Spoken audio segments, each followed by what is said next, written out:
High বন্ধুরা, তোমরা সবাই কেমন আছো? আমি তো অনেক ভালো আছি। আজকে একটি নতুন ভিডিও নিয়ে আসলাম। সেটা হলো কালী পুজোতে আমাদের অনেকগুলো বোম বেঁচে গেছে। কালী পুজো তো শেষ, কিন্তু এই বোমগুলোতে কী করবো, তাই ভাবলাম আজকে বোমগুলো ফোটাই।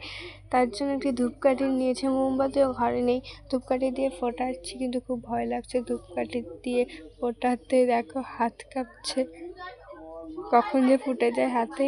তার জন্য 500টা নিয়েছি।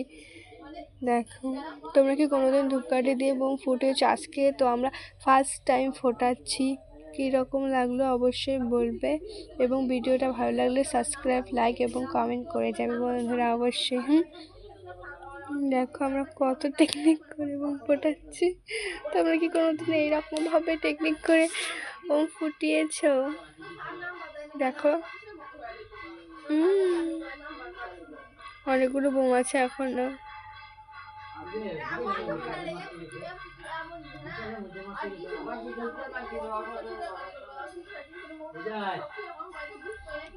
এই দেখো, একটা একটা করে ফোটাচ্ছি, আবার নিভে যায় ধূপকাঠিটা, আবার ফোটাচ্ছি। দেখেছো?